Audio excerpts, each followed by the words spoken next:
Okay, this lecture is going to cover part of chapter 15. It's the only information that you are going to need from chapter 15, and it's going to be related to chemical thermodynamics, which we're going to be spending the next week and a half on before your final. So here we're looking at chapter 15,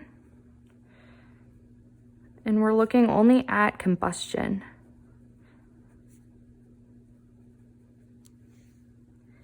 So section 15-1 deals with combustion and fuels. So fuels and combustion, which you should know is how your car works,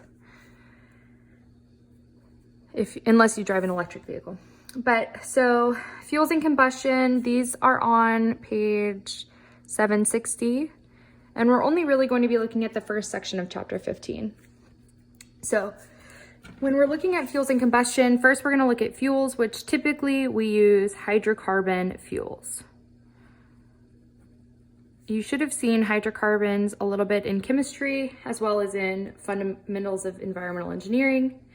But hydrocarbon fuels are material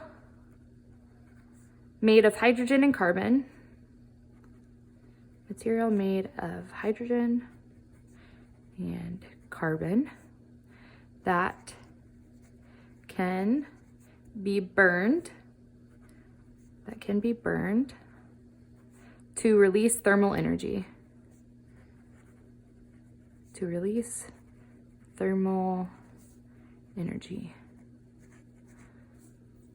Okay, and typically we have the general formula of hydrocarbon fuel. This will be carbon some number and hydrogen's some number. Such examples would be C8H12 or C6H14. These are just general formulas for hydrocarbons. The name gives away what they are: hydrogen, hydrocarbon, carbon. So hydrocarbons have carbon and hydrogen, and they can be burned to release thermal energy. All right. Another important definition here would be combustion. Combustion, which is the chemical reaction where fuel is oxidized and energy is released. Chemical reaction where fuel, such as C8H18, some carbon hydrogen compound, hydrocarbon, chemical reaction where fuel is oxidized and energy released. Typically, it's a very large amount of energy, which is why we use combustion in things like engines. All right, and then air and oxygen, O2, are the most common oxidizers.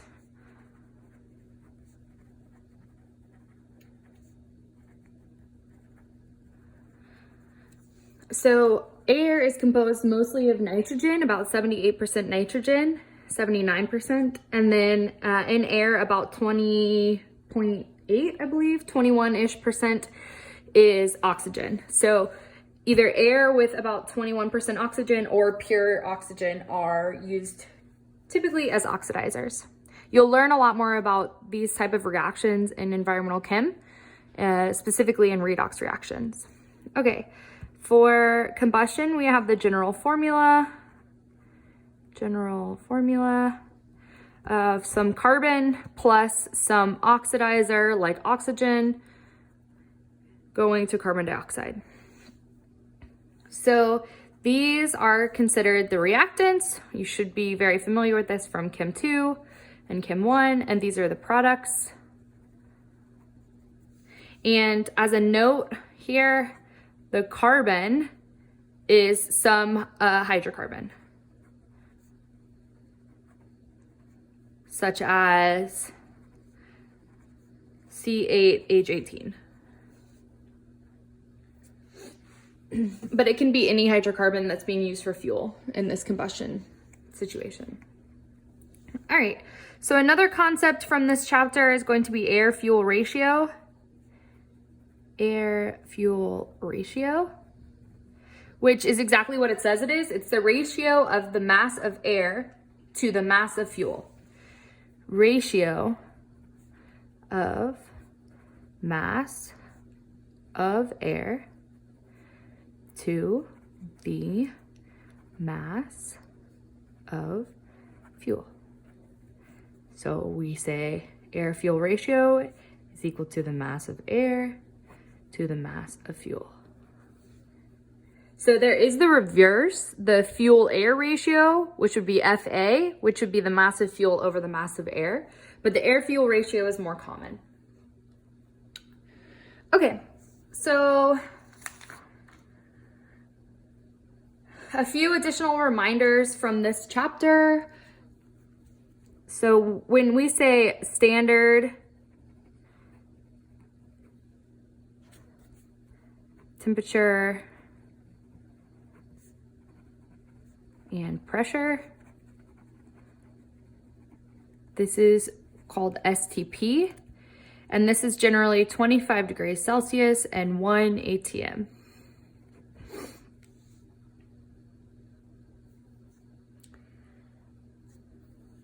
In addition, we denote this with a subscript of a little bubble. So if you see things like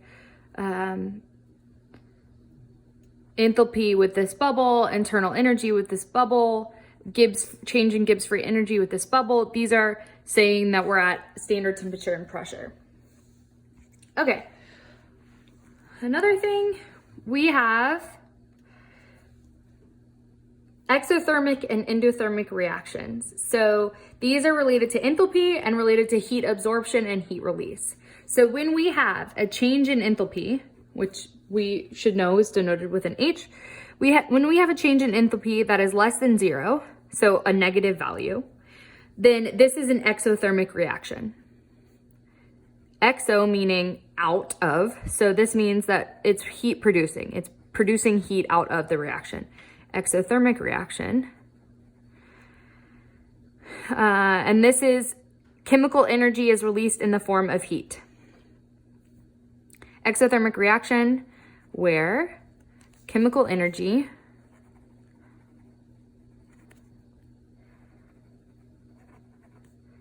is released in the form of heat. So in exothermic reactions, the reaction is getting hotter. So an example of this would be combustion of carbon. Combustion of carbon. And this is if your change in enthalpy is negative. If your change in enthalpy is positive, so this is typically negative, this would typically be positive, then this is going to be an endothermic reaction. Endothermic reaction. Sorry, that got a little loopy. Endothermic reaction, where heat is absorbed.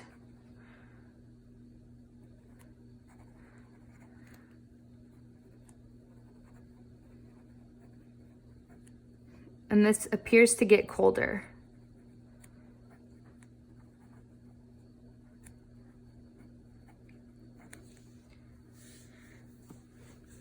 Okay, so here are the main definitions and concepts from the chapter. We have hydrocarbon fuels, which are hydrogen and carbon compounds that we burn to give energy. We have combustion, which is actually the reaction of burning these hydrocarbons, oxidizing them with something like air or oxygen to produce energy, and with the byproduct of carbon dioxide. So this is what's happening in the engine of most typical cars. We also look at air to fuel ratio when we're combusting hydrocarbons, and some of the nomenclature would be standard temperature, pressure, exothermic, and endothermic. All right, so let's do an example.